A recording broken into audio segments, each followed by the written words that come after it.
Hello students, मैं doctor Dimple कुमारी district education office Gopalganj के इस यूट्यूब चैनल पे आपका एक बार फिर से स्वागत करती हूँ, जहां आप मेरे साथ एक नए यूनिट की शुरुआत किए थे। पिछले क्लास में हमने उसको देखा था, यूनिट 7 यानी कि 12th के लिहाज से देखा जाए तो यूनिट सेकंड था, जिसका नाम था जेनेटिक्स एंड इवोल्यूशन। उसी के हम उसके अंतर्गत 3 चैप्टर्स के फर्स्ट चैप्टर को हमने शुरू किया था, principle of inheritance and variation. ठीक है, उसके अंतर्गत हमने कुछ बेसिक टर्म्स की चर्चा करी थी, जिनका जिक्र आने वाले दिनों में या फिर इस चैप्टर में जैसे जैसे हम आगे बढ़ेंगे वो बार बार चीजें आएंगी। उसी के अंतर्गत कुछ टर्म्स और भी रह गए थे जिनको हमें चर्चा करना था, पढ़ना था। ठीक है, उसी के अंतर्गत आज हम कुछ और टर्म्स को देखेंगे, जिसमें से एक जीन है और एलील है। जीन और एलील हमने उस दिन देखा था कुछ इसके बारे में, जीन और एलील के बारे में। तो जीन के बारे में उस दिन मैंने बताया था कि जीन क्या होता है। तो जीन डीएनए का वह खंड होता है जो अपने आप को एक्सप्रेस करता है, अभिव्यक्त करता है। यानी कि डीएनए बहुत बड़ा होता है, जैसा कि मैंने कहा था। उसमें से वह खंड जो किसी न किसी प्रोटीन को बनाता है, जैसे आगे हम आने वाले दिनों में पढ़ेंगे तो उसमें देखेंगे कि डीएनए जब ट्रांसक्राइब होता है, डीएनए के खंड का ट्रांसक्रिप्शन होता है, तो वो एमआरएनए बनाता है जो आगे चल के प्रोटीन बनाता है और प्रोटीन के रूप में वो अपने आप को एक्सप्रेस करता है। ठीक है, तो ऐसा डीएनए का वह खंड जो अपने आप को एक्सप्रेस करे, अर्थात जो आरएनए बनाए, जो आरएनए आगे चल के प्रोटीन बनाए, उसी को हम जीन कहते हैं। ठीक है, तो जीन क्या हो गया? वह टुकड़ा जो अपने आप को अभिव्यक्त करता है, एक्सप्रेस करता है। अलील क्या था? अलील यानी कि युग्म विकल्पी, जिसको भी कहते हैं हम हिंदी में, युग्म विकल्पी कह लें या अलील कह लें, वह जीन का ही थोड़ा भिन्न रूप होता है। जैसा कि हमने उस दिन डायग्राम के माध्यम से एक हमने क्रोमोजोम बनाया था, गुणसूत्र बनाया था, जिसके माध्यम से उस चीज को हमने देखा था। जैसे हमने होमोलोगस क्रोमोजोम बनाया था।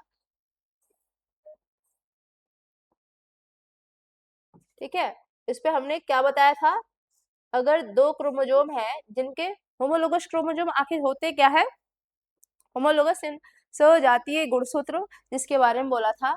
एक जैसे जो हों, जो जिनकी लंबाई एक जैसी हो और जिनके लोकस, एक लोकस पे एक ही प्रकार के जीन रहते हो। ठीक है, जैसे हमने बताया था उस दिन कि ये अगर एक किसी बच्चे का अगर एक जैसे क्रोमोजोम नंबर 1 ले लें, ये 1 ले लें, हर क्रोमोजोम को हमने बताया था कि जोड़े में रहते हैं। तो एक क्रोमोजोम जो ये जोड़ा है, उसके एक पोजीशन पे अगर हाइट को डिसाइड करने वाला जीन रहता है, तो उसी जो दूसरा जो क्रोमोजोम आया है, उसके भी उसी पोजीशन पे हाइट को डिसाइड करने वाला जीन होगा, यानी कि लंबाई को डिसाइड करने वाला जीन होगा। यानी इसके जिस जिस पोजीशन पे जो जो जीन होगा, जो कहे यूं कहे कि जो भी जीन होगा जिस जिस पोजीशन पे, ठीक दूसरे पेयर में भी जो दूसरा जोड़ीदार होगा उसके उसी पोजीशन पे वो जीन होगा। कहने का तात्पर्य यही है। तो ऐसे गुणसूत्र के जोड़े को, जिसपे जीन सेम प्रकार के जीन का लोकस हो, लोकस उनका सेम हो दोनों पे, वैसे जोड़े को हम सजातीय गुणसूत्र कहते हैं, यानी कि होमोलोगस क्रोमोजोम कहते हैं। ठीक है, तो यहाँ पे ये अगर हाइट का एक अलील हुआ तो ये दूसरा अलील हो जाएगा, यानी कि एक ही जीन हो गया ये जो हाइट को डिसाइड कर रहा है। इसके दो डिफरेंट रूप यहाँ पे हो जाएंगे। अगर इसको हम स्मॉल एच से स्टार्ट कर डिनोट करें, इसको कैपिटल एच से, या फिर यूं कहें अगर ये लंबाई का है तो टी और स्मॉल टी इसको डिनोट करते हैं, तो यह क्या हो गया? लंबाई का ही जीन हो गया, लेकिन ये उसके दो अलग अलग रूप हो गए। यही अलील होता है, जिसको हम अलीलोमर्फ भी कहते हैं, एलीलोमर्फ। ठीक है, यह जैसे अगर हम और यहाँ पे कुछ समझना चाहें,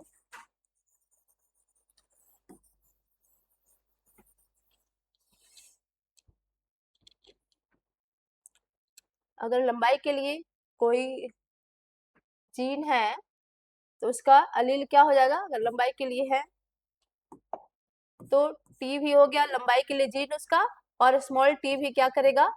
यह एक ही जीन के, लंबाई के जीन के दोनों रूप होंगे, जो एक ही जीन के होंगे, लंबाई के लिए रिस्पॉन्सिबल होंगे, और इनका अलग अलग रूप होगा।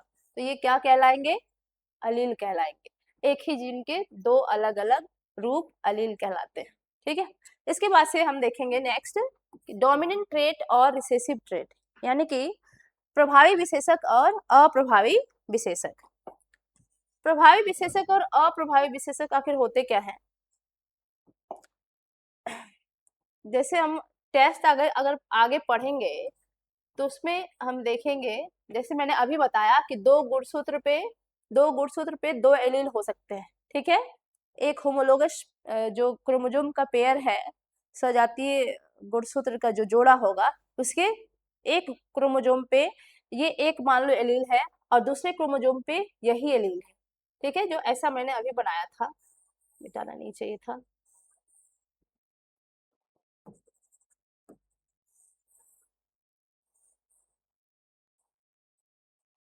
ठीक है, मान लो इसके एक पोजीशन पे, एक वाले गुणसूत्र पे ये एलील है और दूसरे वाले पे भी ये एलील है, ठीक है। तो ये उसके लिए हाइट के लिए है, ये इसकी लंबाई को डिनोट करेगा, उसकी लंबाई को ये लक्षण क्या है इसका लंबाई ये डिसाइड करेगा कि कैसा होगा। अगर ये कैपिटल टी और कैपिटल टी दोनों रह जाता है, ठीक है, तो इसको हम कहेंगे कि ये टॉल होगा। क्या होगा? लंबा होगा, यानी कि टॉल होगा। कैपिटल टी स्मॉल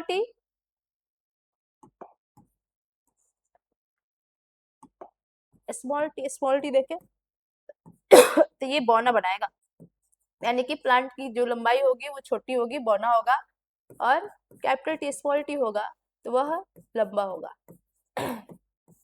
तो ये ट्रेट कैसा हो सकता है?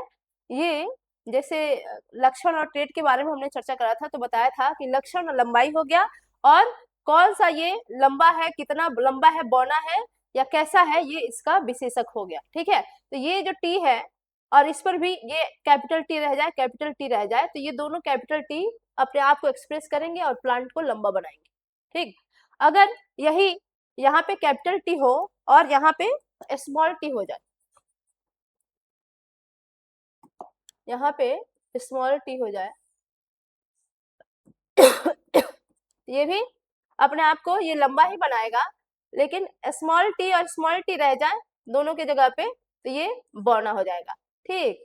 तो ये कैसे होगा? यहाँ पे क्या होना चाहिए था, जैसे हमें देख के है कि कैपिटल टी अगर लंबा बना रहा है, स्मॉल टी बौना बना रहा है, तो ये कुछ तीसरा बनना चाहिए था।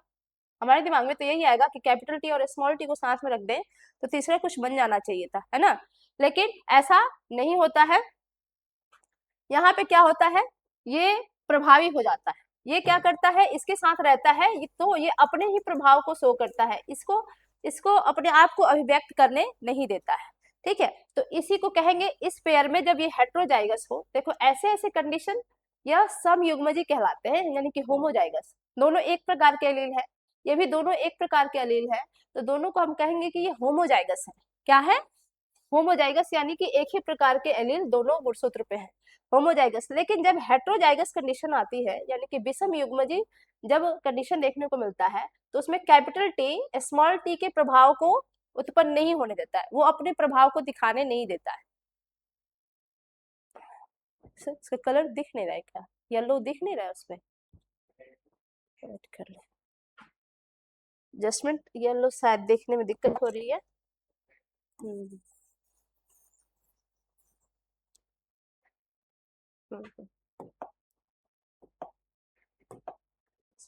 हाँ, ठीक है। तो यहाँ इसको हम ध्यान नहीं दिया। क्या बता रहे थे?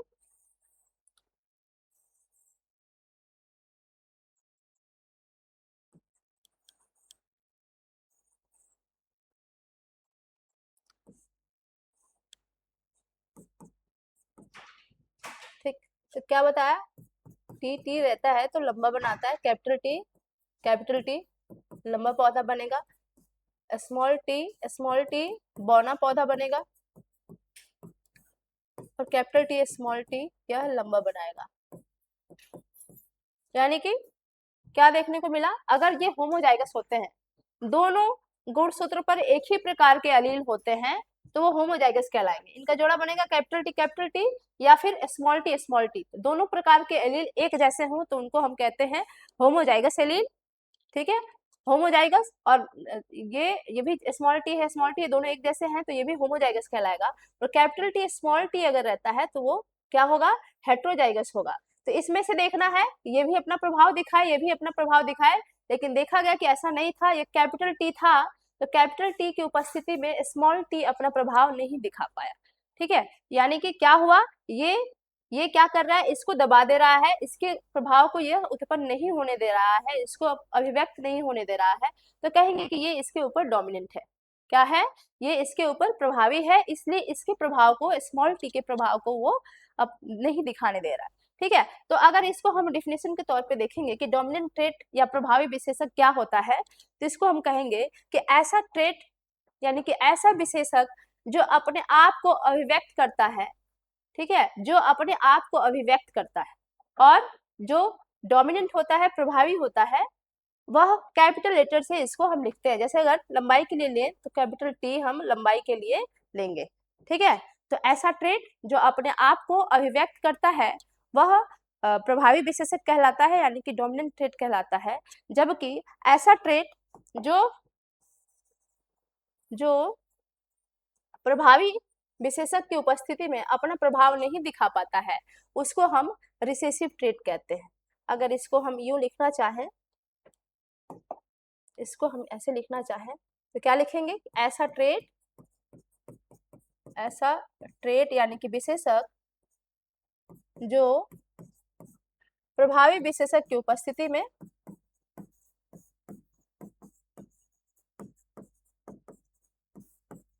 प्रभावी विशेषक की उपस्थिति में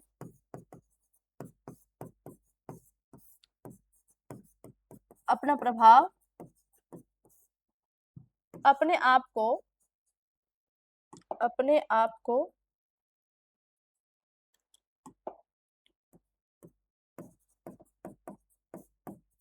अभिव्यक्त नहीं कर पाता है, यानी कि एक्सप्रेस नहीं कर पाता है।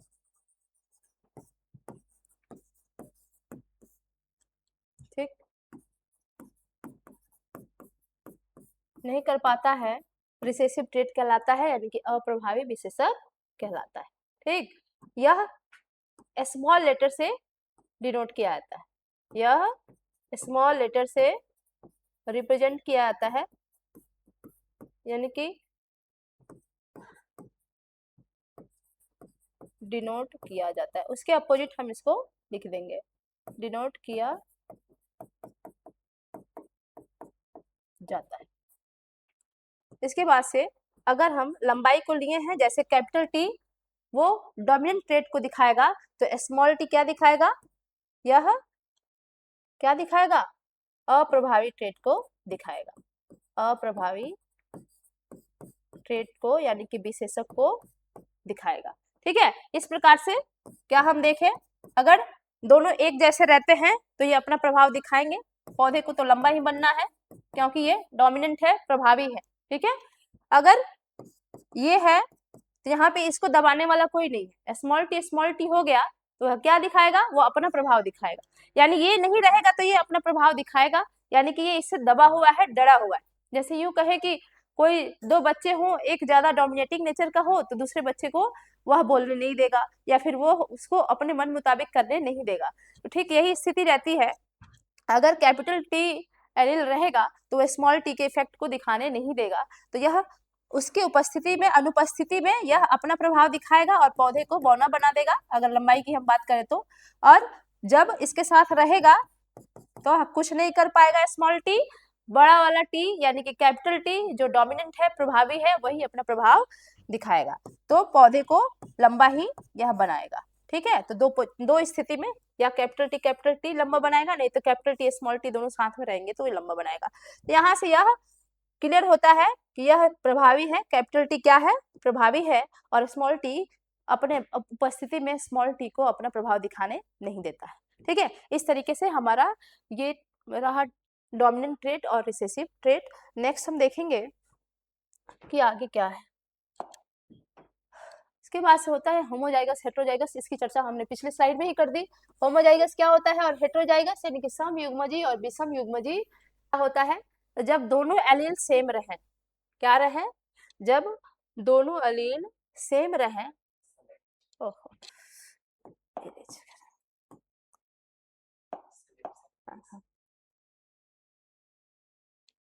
ओके, दोनों अलील सेम रहे तो वो क्या होगा? होमोजाइगोस होगा, यानी कि समयुग्मजी होगा। कैपिटल टी या कैपिटल टी टी और स्मॉल टी टी, ये दोनों क्या कहलाएंगे? समयुग्मजी कहलाएंगे। और जब दोनों अलील भिन्न रहते हैं तो वह विषमयुग्मजी होता है, यानी कैपिटल टी और स्मॉल टी जब साथ में रहे तो ऐसे को हम कहेंगे कि यह विषम युग्मजी है। ठीक है, इसके बाद से ये हमने पिछले स्लाइड में देख ही लिया है। इसके बाद से बारी आती है फिनोटाइप और जीनोटाइप की। फिनोटाइप जिसको हम दृश्य प्ररूप भी कहते हैं तथा जीनोटाइप जिसको हम जीनी प्ररूप कहते हैं। तो फिनोटाइप का मतलब क्या होता है? यानी कि physical expression of an individual, यानी कि दृश्य प्ररूप क्या है? कोई वस्तु देखने में, कोई चीज देखने में कैसी दिख रही है, यह उसका फिनोटाइप है। ठीक है, तो फिजिकल अपीयरेंस उसका कैसा है, देखने में कैसा दिख रहा है, वह फिनोटाइप है। जबकि उसका जीन कंपोजिशन क्या है, जिसका जीन कंपोजिशन क्या है सिर्फ देख के हम नहीं पता कर सकते। अगर कोई पौधा लंबा है, कोई पौधा अगर लंबा है, जैसे कैपिटल टी और स्मॉल टी हमने देखा, capital T capital T small T, ये दोनों लंबे होंगे, ये भी लंबा बनाएगा पौधा, ये भी लंबा ही बनाएगा। तो क्या हम ये तो देख के पता कर लेंगे, इसका फिनोटाइप तो दोनों का लंबा है एक जैसा, चलो ठीक है। लेकिन कैसे पता लगेगा कि यह, देख के तो पता नहीं लगेगा ना कि ये कैपिटल टी वाला लंबा ऐसा है, कैपिटल टी स्मॉल टी वाला लंबा ऐसा है। लंबाई तो दोनों की सेम होगी, मान लो ये 7 फीट का है तो ये भी 7 फीट का होगा। तो कैसे पता लगेगा? तो वो जीन कंपोजिशन उसका जो होता है उसको देखेंगे, यानी कि जीन कंपोजिशन उसका क्या है, यह उसका जीनी प्ररूप होता है कि कैसे जीन से बना है। ये सिर्फ हम देख के पता नहीं कर सकते कि वह उसका जेनेटिक कंपोजिशन क्या है, जीनोटाइप कैसा है।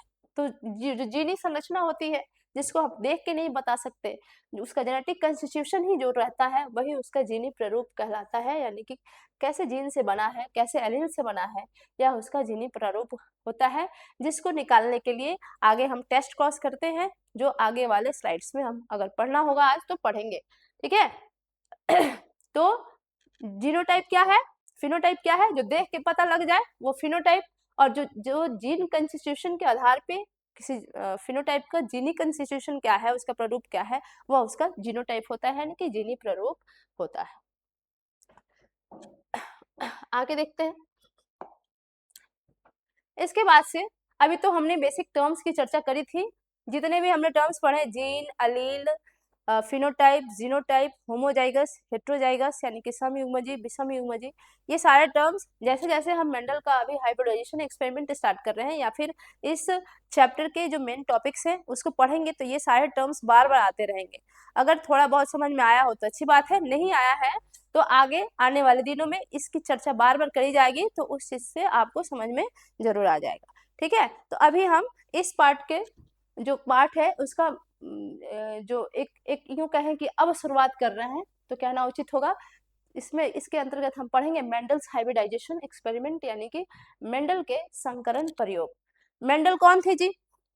जैसा मैंने बताया फर्स्ट डे शायद बोला था कि जॉर्ज जॉन मेंडल जो थे, ग्रेगर जॉन मेंडल, वह एक पादरी थे जो चर्च में रहते थे और मैथमेटिशियन थे। उन्होंने गार्डन पी प्लांट पे, यानी कि पाइजम सैटिवम जिसका बोटेनिकल नेम होता है, उस प्लांट पे रिसर्च किया और आनुवांशिकी के नियमों को प्रतिपादित किया। उनका काम इतना बड़ा था अपने दौर का, लेकिन उस समय उनके काम को महत्व नहीं दिया गया क्योंकि उन्होंने अपने रिजल्ट को निकालने के लिए मैथमेटिकल अप्रोच को अपनाया था जो उस समय एक्सेप्टेबल नहीं था। और उनकी मृत्यु के बाद से इन्होंने अपना काम स्टार्ट किया था 1856 से 1863 तक, 7 वर्षों तक जॉर्ज मेंडल साहब ने अपना काम करा था। लेकिन उस काम को उस समय नहीं तवज्जो दी गई, उसकी मतलब अहमियत को नहीं समझा गया। फिर 1900 ईस्वी में 2-3 साइंटिस्ट जब काम कर रहे थे ऐसे टॉपिक पे, तब उनको जाके समझ में आया कि मेंडल ने कितना बड़ा काम पहले ही कर रखा था, लेकिन उनके काम को उस समय पहचाना नहीं गया था। तो उनके मरने के बाद से इनको जेनेटिक्स के फादर के तौर पे, यानी कि जेनेटिक्स आनुवंशिकी का पिता या जनक का उनको दर्जा दिया गया और उसी सिद्धांत पे आगे के कार्यों को किया गया। ठीक है, तो आज इनके बारे में हम देखेंगे कि जॉर्ज जो ग्रेगर मेंडल थे, उन्होंने 7 वर्षों तक 1856 से लेकर 1863 ईस्वी तक अपना प्रयोग गार्डन पी यानी कि उद्यानी जो पी प्लांट होता है उस पर काम करा था। अपने प्रयोगों के आधार पर मेंडल ने जीवों की वंशागति नियम को प्रस्तावित किया था। उनके इतने सारे प्रयोग थे, उन्होंने बहुत ही लार्ज स्केल पे, उनका डाटा साइज बहुत बड़ा था, लगभग 24,000 मटर के पौधों पे उन्होंने काम करा था। ठीक है, तो उस पे कई पीढ़ियों तक उन्होंने काम करा, कई साल, 7 साल कम नहीं समय होता है, और मटर का जो पौधा होता है उसका जीवन चक्र भी छोटा होता है। ठीक है, 5 से 6 महीने में वो एक फसल तो दे ही देता है। तो ये इन्होंने 7 साल तक इस चीज को देखा, और जितने भी अपने परिणाम आए, एक्सपेरिमेंट्स के उनके रिजल्ट आए, उसी बेसिस पे उन्होंने अपने फाइंडिंग्स को, अपने जो उन्होंने रिजल्ट प्राप्त किए थे उसको लॉ के रूप में प्रतिपादित किया। ठीक है, मेंडल साहब ने मटर के 7 लक्षणों को यानी कि कैरेक्टर्स को देखा, और प्रत्येक लक्षण के 2 विशेषक थे। उन्होंने मटर के 7 लक्षणों पे काम किया, और प्रत्येक लक्षण के कितने विशेषक, तो 2-2 विशेषक प्रत्येक लक्षण के थे। इस तरीके से उन्होंने 14 विशेषकों, ये सवाल पूछ सकता है कि मेंडल ने मटर के कितने लक्षणों पे काम किया, 7 लक्षण, और कितने विशेषकों पे काम किया, तो 14 विशेषक। क्योंकि अगर मान लो 7 है, जैसे हाइट है, हाइट हमने बताया क्या है, लक्षण है यानी कि कैरेक्टर है, और उसके विशेषक क्या हो गए, हाइट कैसा है, लंबा है कि बौना है। ठीक है, ये विशेषक हो गया। हाइट हमने देखी, हाइट कैसा है, लंबा है कि बौना है, तो हाइट एक कैरेक्टर हो गया, और उसके 2 विशेषक लंबा और बौना हो गया।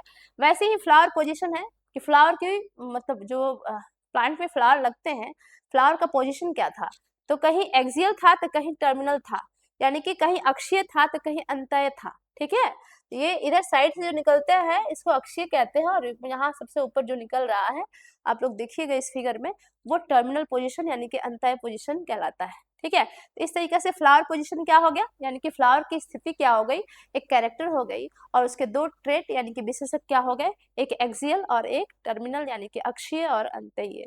ठीक है, उसके बाद से उन्होंने पॉड कलर को चुना। पॉड कलर भी क्या होता है, यानी कि छेमी कह लें, जिसको हम लोग अपने भाषा में छेमी कहते हैं। मटर का जो पॉड होता है उसके कलर को देखा, ग्रीन और येलो 2 कलर को लिया।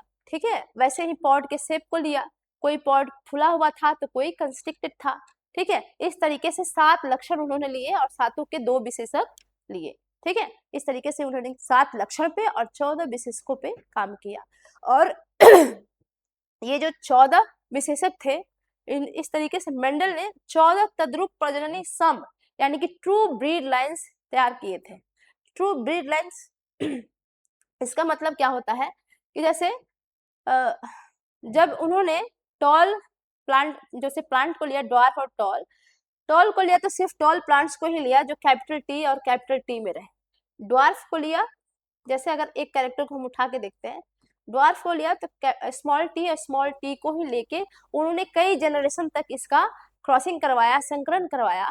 उसके बाद से उसके प्रोजनी जो दिखे, तुम्हें मतलब एक कैरेक्टर को लेके जो शुद्ध हो, होमोजाइगस रूप में हो, उसको कई जनरेशन तक क्रॉस कराना, संकरण कराना, वह ट्रू ब्रीडिंग लाइन्स के अंतर्गत आता है। तो उन्होंने ये अगर प्रत्येक हम लक्षण को देखें, 7 कैरेक्टर पे उन्होंने काम करा था, 7 कैरेक्टर पे काम किया था। एक लंबाई को लेके चले, ऐसे ही इस पोजीशन को लेके भी उन्होंने कई पीढ़ियों तक काम किया था।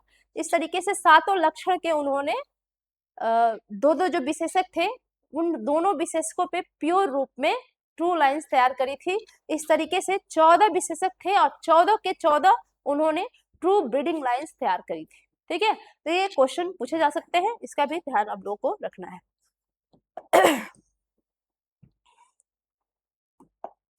ठीक, तो उनका हाइब्रिडाइजेशन कैसे था, ये सब चीजें याद रखनी थी। ये जो 7 कैरेक्टर्स थे विशेषक, इसमें से इस साइड वाले डोमिनेंट है यानी कि प्रभावी है, और इस साइड वाले अप्रभावी। अप्रभावी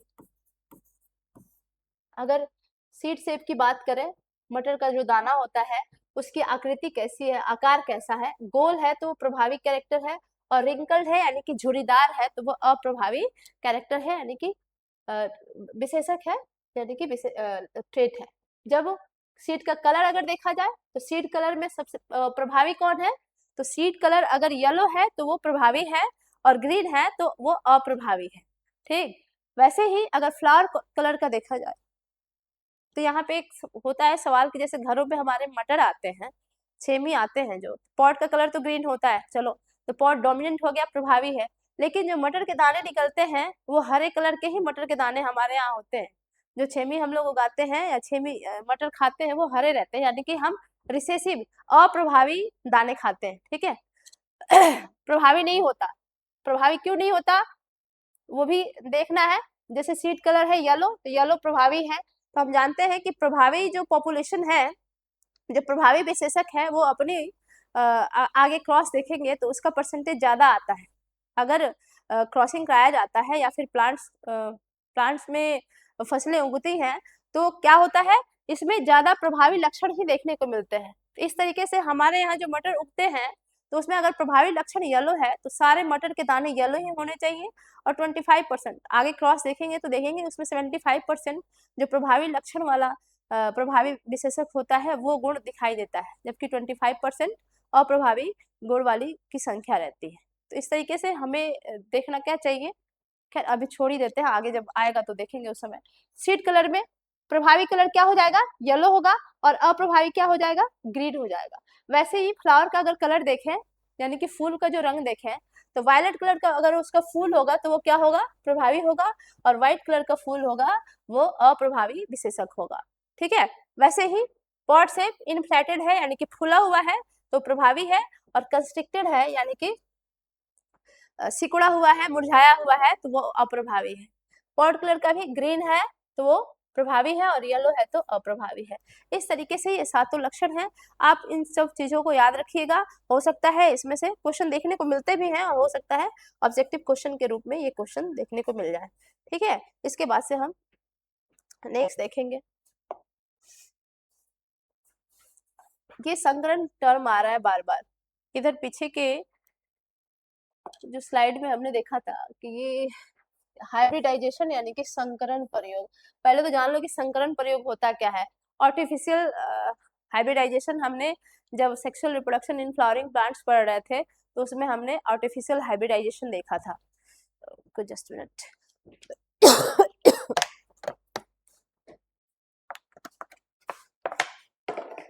उसमें हमने आर्टिफिशियल हाइब्रिडाइजेशन को देखा था, यानी कि संकरण। संकरण क्या होता है, संकरण प्रयोग आखिर मेंडल ने सारे ये प्रयोग संकरण के आधार पे ही करे थे। तो संकरण में होता क्या है, हम जिस गुण को देखना चाहते हैं प्रोजेनी में, उसी गुण को सेलेक्ट करके हम क्या करते हैं, जैसे उसमें वहां पे हमने इमेस्कुलेशन बताया था, बैगिंग बताई थी, यानी कि विपुंसीकरण बताया था, जिसमें हमें मान लो कि एक मेल प्लांट है और फीमेल प्लांट है, हमको कोई कैरेक्टर इसका पसंद आ गया, उसी कैरेक्टर को हम इस प्लांट पे नेक्स्ट आने वाली प्रोजेनी में हम देखना चाहते हैं, उसी हिसाब से सीड बनाना चाहते हैं, तो क्या करेंगे। उसमें हमने बताया था कि कैसे जो बाइसेक्सुअल फ्लावर होता है, द्विलिंगी फूल होता है। जैसे ये मटर के बारे में है तो मटर का भी पुष्प द्विलिंगी ही होता है। तो मेंडल ने क्या करा कि जो द्विलिंगी पुष्प था उसके मेल पार्ट को हटा दिया। मेल पार्ट को कैंची से काट के हटा देना, यानी कि उसके पुंकेसर को कैंची से काट के हटा देना, जिसको हमने इमैस्कुलेशन कहा था, यानी कि विपुंसीकरण कहा था।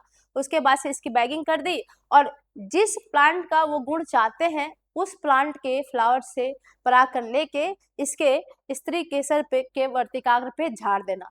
ठीक है, और अपने झाड़ देना यानी कि पॉलिनेशन आर्टिफिशियली कराना। ये नेचुरली नहीं हो रहा है, आर्टिफिशियली मेंडल साहब ने सारे अपने एक्सपेरिमेंट कराए थे। इसी विधि को संकरण कहते हैं। जो नेचुरली हो जाए परागण तो उसको तो हम कहेंगे कि वो संकरण नहीं है, लेकिन हम अपनी इच्छा अनुसार जो कैरेक्टर चाहते हैं बीज में, उससे अगर मेल से फीमेल में डालना है या फीमेल से मेल में, वो कैरेक्टर को हम ट्रांसफर कर रहे हैं, सेलेक्ट कर रहे हैं। जैसे मेल प्लांट और फीमेल प्लांट दोनों होंगी, तो जिस कैरेक्टर को जिसमें डालना है उसके हिसाब से हम उसका परागण कराएं, आर्टिफिशियली वो कराएं, उसके बाद से जो बीज डेवलप हुए वही मेथड संकरण का होता है, यानी कि हाइब्रिडाइजेशन का होता है।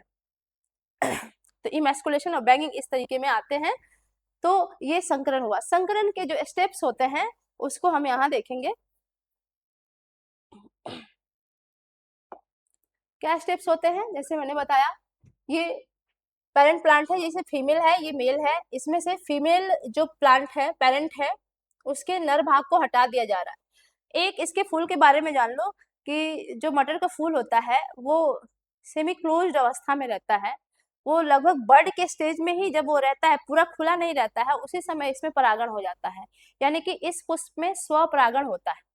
ज्यादातर मतलब 90-95% अगर बात हम परसेंटेज में करें तो इसमें स्वपरागण ही होता है, बहुत कम चांसेस देखने को मिलते हैं कि इसमें पर परागण होता है। ठीक है, और इसमें ये कोई बर्ड स्टेज ही रहती है जिसमें वह पॉलिनेशन कंप्लीट हो जाती है। ठीक है, तो मेंडल ने जब अपना एक्सपेरिमेंट किया तो वह उस बर्ड स्टेज में ही क्या करते थे, कैंची से काट के फीमेल प्लांट के जो फीमेल प्लांट का ये फूल रहता था उसको कैंची से काट दिया। मान लो उन्होंने क्या करना था, ये पर्पल प्लांट थी, ये है जैसे मान लो ये कैपिटल टी वाला पौधा है। ठीक है, तो इसको क्या करना था, ड्वार्फ प्लांट के फ्लावर से इसको पॉलिनेशन कराना था। तो ये काट के कैंची से हटा देते थे, उसके बाद से ढक के, उसके बाद से इसका परागकण लेके उसके वर्तिकाग्र पे छिड़क के पॉलिनेशन कराया जाता था। उसके बाद से आगे की प्रक्रिया को होने दिया जाता था, जिसके फलस्वरूप वो मटर के दाने बनते थे, यानी कि प्रोजेनी बनती थी। ठीक है, इस तरीके से उन्होंने क्रॉस कराया प्लांट में, और यह कंट्रोल्ड वे में होता है, आर्टिफिशियली होता है, इसलिए इसको हम संकरण कहते हैं। क्या कहते हैं, संकरण यानी कि हाइब्रिडाइजेशन। ठीक, इसके बाद संकरण के अंतर्गत हम जो मेंडल के नियमों को पढ़ेंगे उसमें एक क्रॉस आएगा जिसको हम एकल संकर क्रॉस यानी कि एक जीन की वंशागति यानी कि मोनोहाइब्रिड क्रॉस या इनहेरिटेंस ऑफ वन जीन के अंतर्गत पढ़ेंगे। ठीक है, इसमें क्या था, एकल संकर क्रॉस क्या होता है, मोनोहाइब्रिड क्रॉस क्या होता है। अगर ऐसा क्रॉस, ऐसा संकरण जो एक गुण को लेके किया जाए, ठीक है, एक ही गुण को एक समय में ध्यान में रखते हुए जो क्रॉस कराया जाता है उसको एकल संकर क्रॉस यानी कि मोनोहाइब्रिड क्रॉस कहते हैं। जैसे मान लो कि लंबाई के गुण को लेके देखा गया, लंबाई के लक्षण को इन्होंने सेलेक्ट किया और इसके विशेषकों पर एक समय में सिर्फ लंबाई को ही देखते हुए उन्होंने काम किया, तो ऐसे क्रॉस को हम एकल संकर क्रॉस कहते हैं। अगर ये मान लो कोई टॉल प्लांट है, टॉल कैपिटल टी कैसा प्लांट बनाएगा, ये लंबा प्लांट बनाएगा। ठीक है, और स्मॉल टी कैसा बनाएगा, बौना प्लांट बनाएगा।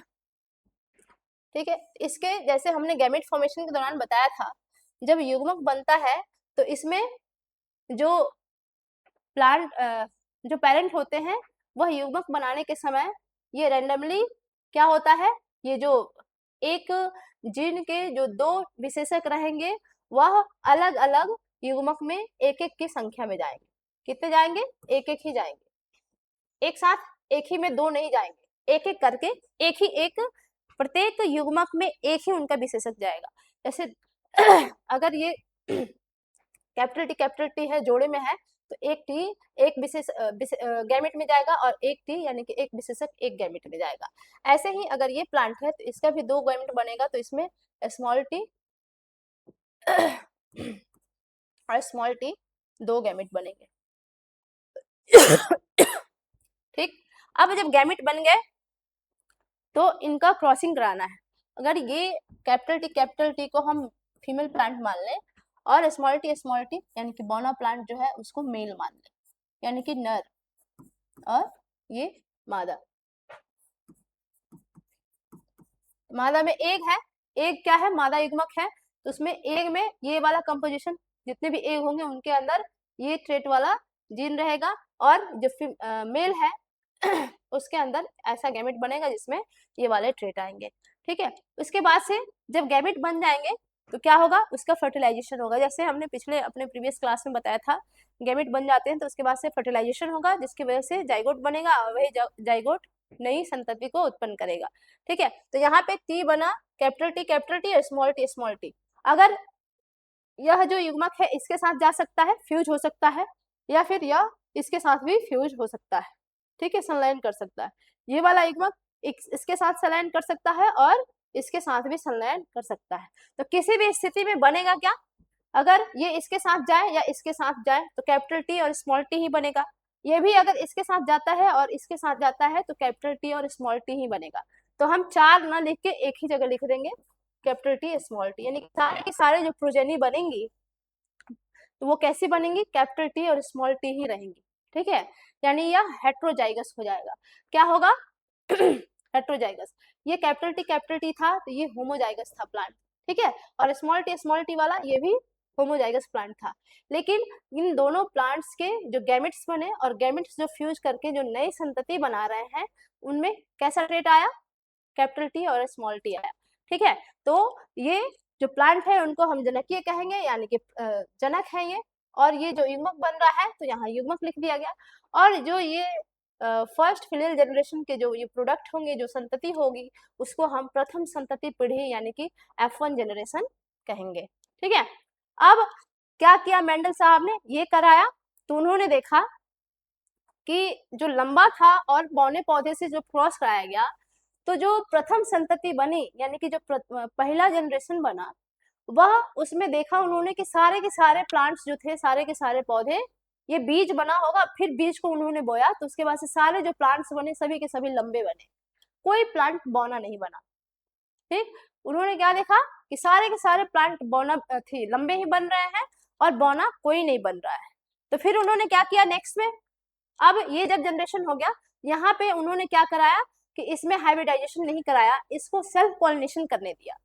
टीटी को उन्होंने क्या किया, कैपिटल टी स्मॉल टी को यहाँ पे उन्होंने इसको अलाउ किया कि इसमें सेल्फ पॉलिनेशन हो यानी कि सेल्फिंग हो जाए, स्वपरागण हो। ठीक है उसके बाद से उन्होंने एफटी पीढ़ी में क्या देखा, जब इसकी सेल्फिंग कराई उन्होंने, सेल्फिंग यहाँ दिखाने के लिए ऐसा है लेकिन आप इमेजिन कीजिए कि यह सीड है, सीड को बोया गया तो प्लांट बना, प्लांट में फ्लावर खिला, उस फ्लावर में मेल पार्ट भी है और फीमेल पार्ट भी है, यानी पुंकेसर भी है और स्त्री केसर में भी है। जो डिप्लॉयड संरचना है उसमें यही कंपोजिशन हुआ होगा। ठीक है, और एक जब ये अलग अलग होंगे तो ये कैपिटल टी और स्मॉल टी वाले क्या बनेंगे, इसमें गैमेट बनेंगे। ठीक, अगर इसको हम पनेट स्क्वायर तरीके से दिखाएं, इसकी क्रॉसिंग हो जाएगी। तो इसके बाद से अगर हम देखें मेल प्लांट और एक फीमेल प्लांट को देखें इसको ऐसे ना कर, इसको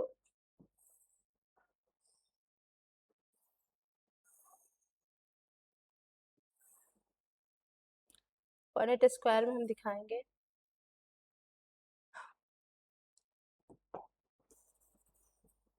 यहाँ बनाते हैं इसको, क्योंकि सारे यहाँ पे हम 4 बना सकते थे। क्या बनाते, एक यहाँ पे ऐसे बना सकते थे, एक बार बना ही देते हैं, इसको हम ऐसे बना सकते थे।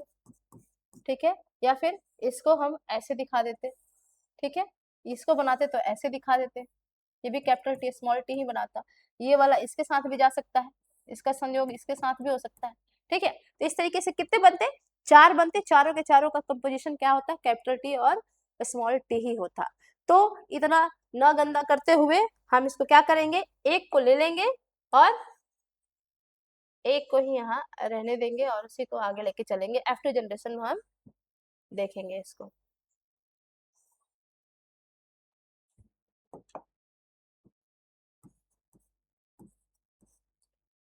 ठीक है, तो ये क्या है, अब हम अगर पनेट स्क्वायर में इसको दिखाएं,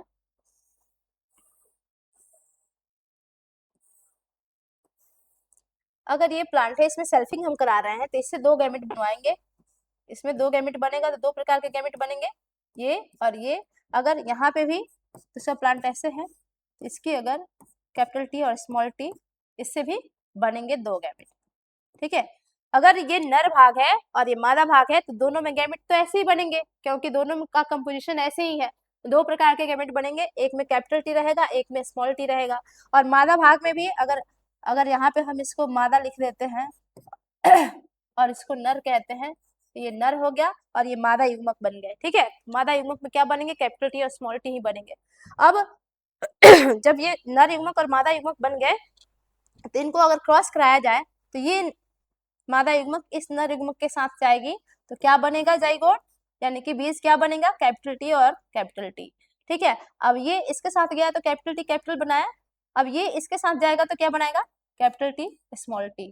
ठीक, अब इसकी बारी हो गई, ये दोनों के साथ फ्यूज हो सकता है तो 2 प्लांट बनाएगा, बीज बनाएगा। यहाँ पे ये इसके साथ जाएगा तो क्या बनाएगा, ये वाला कंपोजिशन। फिर ये इसके साथ फ्यूज होगा तो क्या बनाएगा, ये वाला कंपोजिशन। ठीक, तो ये F2 पीढ़ी हो गई। क्या हो गई, F2 पीढ़ी। इसमें क्या देखने को मिला जी, जैसा कि आप पिछले स्लाइड में देखा था हमने, कैपिटल टी होगा तो क्या बनाएगा, लंबा बनाएगा, लंबा पौधा बनाएगा। कैपिटल टी स्मॉल टी होगा तो ये भी पौधा कैसा बनाएगा, लंबा ही बनाएगा। कैपिटल टी स्मॉल टी ये भी है, ये भी पौधा कैसा बनाएगा, लंबा ही बनाएगा। और ये स्मॉल टी है तो ये पौधा कैसा बनाएगा, बौना बनाएगा। कैसे बनाएगा, बौना। इस तरीके से जब मेंडल ने जो फर्स्ट फिलियल जनरेशन के यानी कि F1 जो प्रोजेनी थी, जो प्रथम संतति पीढ़ी थी, उसको सेल्फ पॉलिनेशन करने दिया, तो उसके बाद से जो नेक्स्ट जनरेशन बनी, जो बीज बने उसको उगाया, तो उन्होंने देखा कि लगभग ये अगर देखा जाए ऐसे रेशियो में, इसको सब लिख ही देते हैं, उसके बाद से बात करते हैं। फेनोटिपिक रेशियो, फेनोटिपिक रेशियो यानी कि फिनोटाइप, इसका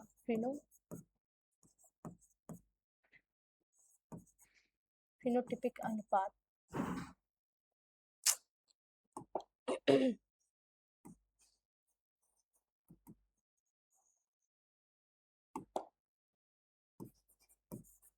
फिनोटिपिक, इतना तो इंग्लिश जानना चाहिए, हर चीज का हिंदी संभव नहीं होता। फिनोटिपिक जो अनुपात होता है तो वो देखेंगे, उसके बाद से जीनी प्रारूप इसको कह लें या जेनोटिपिक रेशियो कह लें इसका।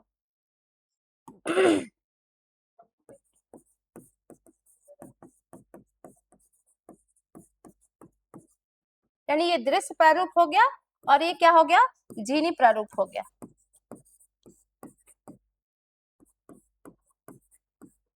क्या दिखाई देगा इसमें, दिख क्या रहा है जी? इसमें दिख रहा है कितने बड़े हैं, अगर ये 4 बने पौधे तो इसमें से कितने लंबे दिख रहे हैं, तो 3 लंबे दिख रहे हैं, तो हम 3 लंबा कर देंगे, और 1 बौना दिख रहा है तो 1 बौना कर देंगे। यानी कि इसमें से कितने 3 रहे, 3 लंबे रहे और 1 बौना रहा। क्या रहा, बौना। तो इसका हम अगर रेशियो निकालना चाहे फिनोटिपिक, जो देखने में पता लग रहा है, तो कितने हैं, तो 3 लंबे हैं और 1 बौना है, तो इसको हम कह देंगे कि इसका फिनोटिपिक रेशियो क्या हो जाएगा, यानी कि दृश्य प्रारूप क्या हो जाएगा, तो 3:1 हो जाएगा, यानी कि 3:1 में हो जाएगा। और जीनोटिपिक रेशियो अगर हमको जानना है तो क्या देखेंगे, यहाँ पे तो दिख जा रहा है, तो हम देख रहे हैं कि कैपिटल टी एक होमोजाइगस है, तो इसका 1 हो गया। ये एक तरह का अपना अकेला है, ये भी एक तरह का अपना अकेला है, इन दोनों को लिख दिया। और कैपिटल टी स्मॉल टी और कैपिटल टी स्मॉल टी कितने हैं, 2 है। ठीक है, तो इसका जीनोटाइप क्या है, कैपिटल टी यानी कि होमोजाइगस, ये भी होमोजाइगस, तो 1-1। और ये क्या है, हेटेरोजाइगस है, यानी कि विषम युग्मजी है, तो ये इनकी संख्या 2 है। तो अगर इसको जेनोटिपिक रेशियो में यानी कि जीनी प्रारूप देखेंगे तो हम कहेंगे 1:2:1 है, यानी कि 1:2:1 इसका जो आएगा वो जीनी प्रारूप होगा। ठीक है, तो मेंडल ने क्या देखा कि जितने भी प्लांट्स बने, अगर हम 100 की संख्या में ले लें कि अगर मान लो 100 थे प्लांट, उसमें 75% कैसे थे, लंबे थे, जबकि 25% बौने दिखाई दिए। तो उनको बड़ा आश्चर्य हुआ कि ये प्लांट जो बौने को क्या किया था उन्होंने, पहले जनक कैसा लिया था, पेरेंट प्लांट कैसे थे, एक लंबा था और एक बौना था। फर्स्ट जनरेशन में जितने भी सारी संततियां बनी, जितने भी सारे प्लांट्स बने, वो सभी के सभी कैसे थे, सभी के सभी लंबे थे, बौनापन कहीं दिखाई नहीं दिया, कोई प्लांट बौना हुआ ही नहीं। लेकिन सेकेंड जनरेशन में यहाँ उन्होंने उसको सेल्फिंग करने के लिए छोड़ दिया, स्वपरागण होने के लिए ही छोड़ दिया, तो उसमें देखा कि जो F2 जनरेशन बन रही है, उसके बाद की जो पीढ़ी बन रही है, उसमें लगभग 75% पौधे क्या थे, लंबे थे, जबकि 25% बौने उनको पौधे दिखाई दिए। तब उनको लगा कि ये क्या हुआ, एक स्किप कर गया और जाके नेक्स्ट जनरेशन में वो अपनी अभिव्यक्ति को शो कर रहा है, अपनी उपस्थिति को शो कर रहा है।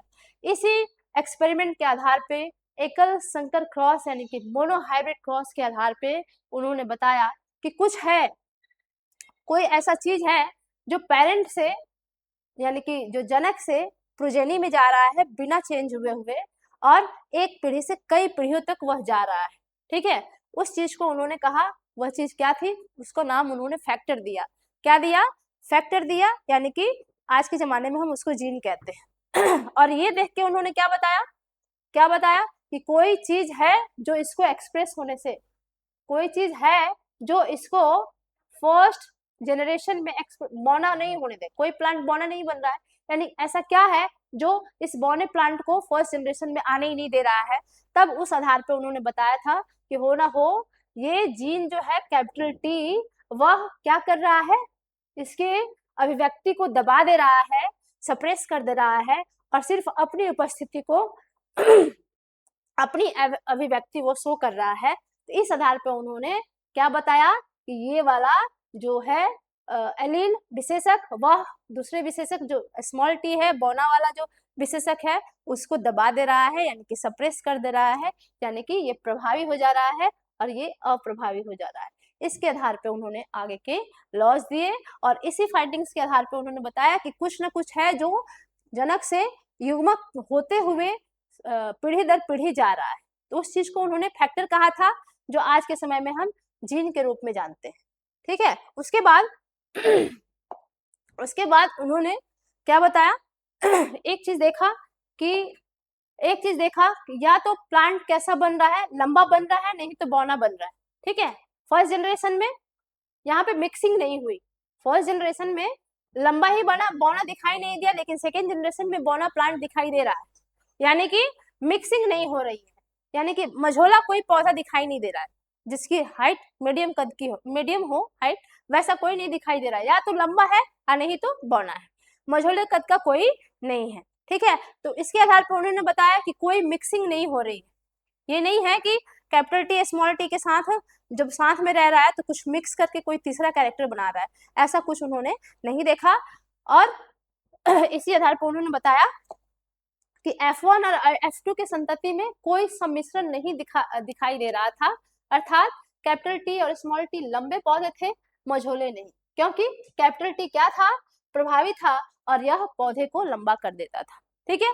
उसके बाद से इसके आधार पर मेंडल ने यह भी प्रस्तावित किया कि कोई वस्तु है जो अपरिवर्तित रूप में जनकों से संतति में युग्मक के माध्यम से जाती है, और वह पीढ़ी दर पीढ़ी स्थानांतरित होती रहती है, जिसको उन्होंने फैक्टर कहा था। और हमने क्या कहा, आज के समय में उनके जो काम के बाद से जो रिसर्च हुए उनमें उन्होंने उस चीज को, फैक्टर को जीन कहा गया, ठीक है। दूसरे शब्दों में यूं कह लें कि जीन आनुवंशिकता की इकाई होती है, और किसी भी जीव में कौन से लक्षण एक्सप्रेस होंगे वह जीन के अंदर ही सूचना छिपी रहती है, और वह जीन से ही डिसाइड होता है, ठीक है। इसके बाद से टेस्ट क्रॉस हम कल देखेंगे। यह कैसे पता लगे कि ये जो इतने सारे लंबे हैं तो कौन होमोजाइगस लंबा है, कौन हेट्रोजाइगस लंबा है, यह कैसे पता लगेगा, ठीक है। देख के तो सभी के सभी लंबे ही दिख रहे थे, लेकिन क्या था कि ये लंबा आगे चल के बौना बना दिया, लेकिन ये लंबा जब था इसका इससे क्रॉस कराया गया तो सिर्फ लंबे पौधे ही बने।